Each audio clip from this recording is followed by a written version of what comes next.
तुकोबाराय आपली आवड भगवंतासमोर प्रतिपादन करतात. काय म्हणतात की मला काय आवडतं, कारण आपल्याला जे आवडतं आपण तेच करतो. जर उदाहरणार्थ घ्यायचं झालं तर संसारामध्ये मनुष्याला काय आवडतं आणि काय नाही आवडत याचं जर आपण व्याख्या पाहायला गेलो तर संसारामध्ये मनुष्याला आपल्याला कुठली तर काहीतरी आपल्याला वस्तू आवडली म्हणा किंवा काही गोष्ट आवडली म्हणा, मग त्या गोष्टीला आपण आपलंसं करण्याकरिता आपण प्रयत्न करत असतो. आपली आवड काय आहे, तर आपली सर्वांची आवड आहे आपलं घर चांगलं असलं पाहिजे. काय आवड आहे, आपलं घर चांगलं असलं पाहिजे, घर स्लॅबचं असलं पाहिजे, ही आपली आवड आहे. कारण आपल्याला या तडकत्या उन्हामध्ये पत्रामध्ये गरम होते, पण आपल्याला आवड काय आहे, आपलं घर चांगलं असलं पाहिजे, ही आपली आवड आहे. पण ही काही क्षणापुरती आवड आहे.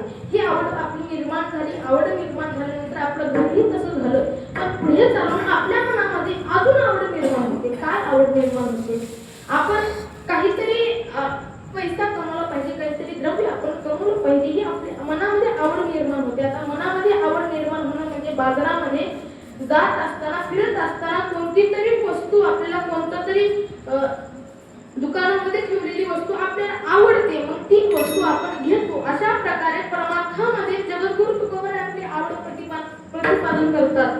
पण अशी आवड प्रतिपादन करतात की ही आवड पूर्ण झाल्यानंतर त्यांना जीवनामध्ये दुसरी आवडच निर्माण होणार नाही. ही आवड कोणती आहे, तर जगद्गुरु तुकोबारायांनी संतांच्या संगतीमध्ये सुद्धा काही आवडी निर्माण केलेल्या आहेत. ऐसे आवडते म्हणा आणि देवा पुरवावी वासना. ही आवड प्राप्त झाल्यानंतर मला माझ्या जीवनामध्ये कुठलीच आवड निर्माण होणार नाही, कुठलीच इच्छा निर्माण होणार नाही.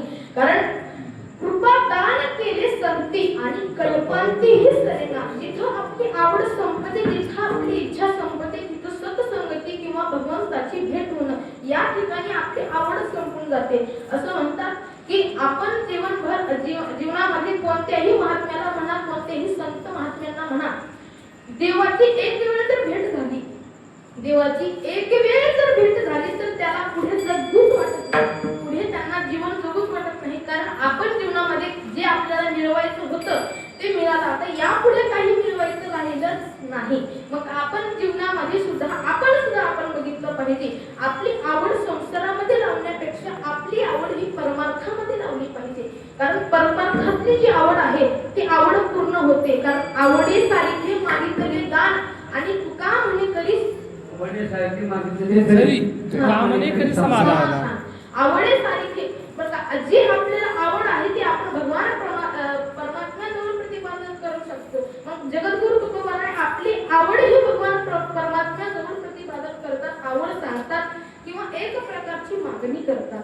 आता यामध्ये जर पाहायला गेलं तर आवड म्हणजे काय, आता आपल्याला आवड याची जर व्याख्या पाहिली गेली तर आपल्या मनामध्ये एखाद्या मनुष्याकडे असेल किंवा एखाद्या वस्तूकडे असेल. आता मनुष्यावर असलेली आवड, आता आपण एखादा मनुष्य आहे, एखादा मुलगा असा नटून थटून बाहेर आल्यानंतर आपण त्याच्याकडे पाहिलं आणि एवढं गोंडस बाळ, एवढं छान लेकरू बाहेर आलेलं आहे आणि एवढे छान दिसत आहे, मग आपल्या मनामध्ये त्याच्याबद्दल आवड निर्माण झाली आणि आपण त्याला उचलून त्याला आपण आपल्या काकूमध्ये घेतो, बरं का. मग ते जे त्या दुसऱ्या जीवाला झालेली आवड ही संसारातली ही वेगळी आवड झाली.